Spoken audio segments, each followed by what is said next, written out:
Here, any tips for impatience while animating? It can definitely hit sometimes. Yes. So there's a lot of times when impatience in animation can come in.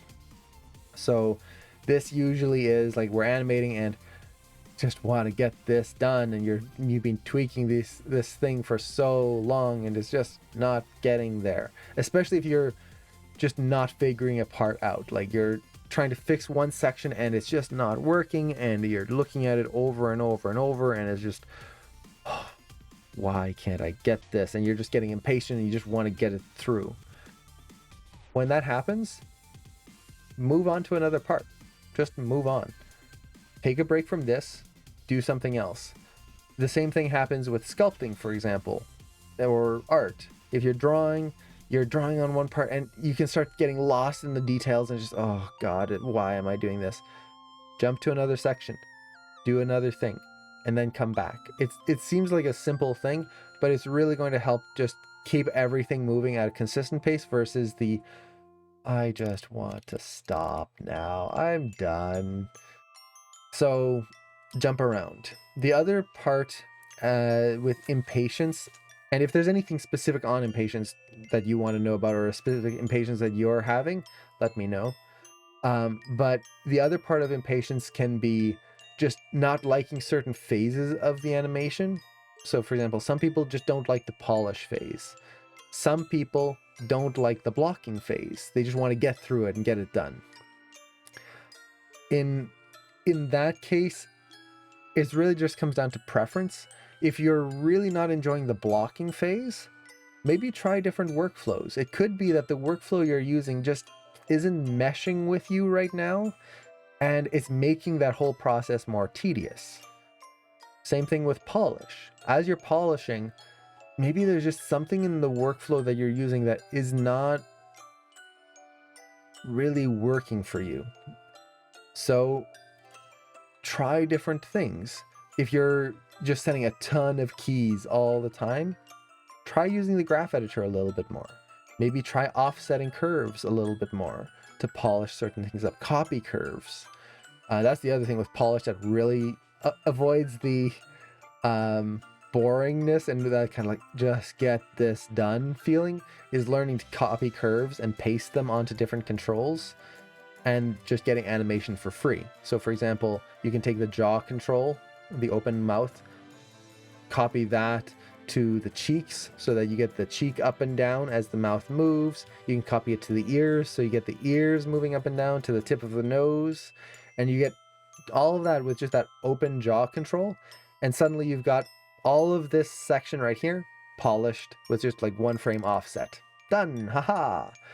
You can take the corners of the mouth here, copy that left and right to the cheeks again, the left and right. Now you've got that motion here, that pushing out motion.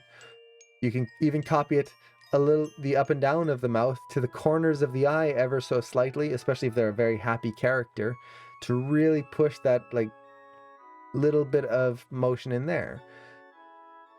For me, it's in spline mode when I can't understand what more details to add in my animation. So in that case, if it's happening in spline, I would say the biggest thing would be to make sure you put in enough breakdowns before you get into splines. Because this is the big thing that I always recommend, and this is why I use that, like, let's go back here. Why I use this is if you don't have enough keys when you go into spline, what's going to happen, or I should say not enough breakdowns, what's going to end up happening is your animation is just going to turn into a pile of mush. And it's just going to be slow and everything's just moving constantly. And the problem with that is now not only do you have to add poses that look appealing and think of through all of the 12 principles and all of that stuff, but you are also having to try and ignore what Maya is giving you. And that's very hard. By default, just as humans, when we see a pose, and especially when you first start learning animation, I fell into this trap a lot. You would have a pose, so Maya would just give you a pose, and actually, let's just do this here. So let's say we've got this breakdown. Let's see. Let's find a good. Okay. So this is going to be an interesting one. So let's say this is the breakdown Maya gives us. We're going from this pose to this pose. And this is the breakdown Maya gives us. It's not great. The automatic reaction to this, whenever we see a breakdown, regardless of how ugly it is how do I make this work? Oh, well, okay, I've got this pose.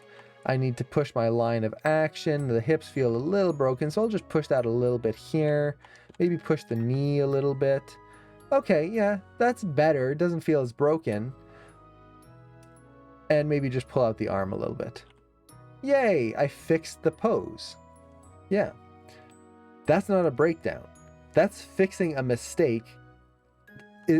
Let me put it this way. It's polishing a turd. We'll put it that way. Yeah, sure. It's polished now. It's still garbage. It's terrible. We don't want to use this at all. So instead, we want to think through how to break this down. We want to put that key in ourselves. And to do that properly, we think through the pose. So while you're still in step mode, but before you have that in between, you put your own in between in there. You describe that action yourself. Are the hips going to be going down and up? So for example, we're going from here to here. Well, what's going to lead first? Is he going to take a step back? Do the hips anticipate first? What happens with the arms? Does he come up and then kind of set himself in that pose? So for example, like he could just go whoop like that. And actually, let's go full screen. So he just goes whoop like that. Or does he go like that?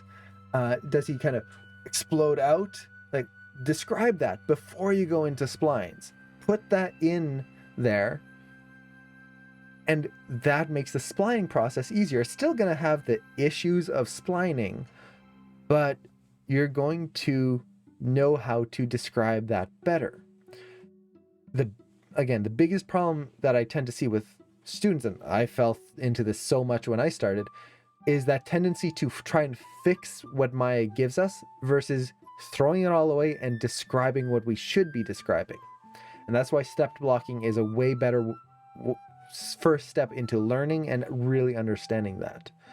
As you get better and once you understand that concept, that's when spline blocking comes in, because you know that you have to fix the pose and you have to redo it. You're just using the splines to kind of help you do a few small things. That's the benefit of splines. But honestly, it's the same workflow. You just need to describe the action. So I would say that without seeing your work, it's hard to say. Maybe you're already doing that. But that's where the biggest hurdle I tend to see students fall into. And it's that splining. Ugh, I hate splining. Splining sucks. Because we have that tendency to try and fix splining versus just throwing out whatever Maya gives us and keep describing the action, keep breaking things down properly.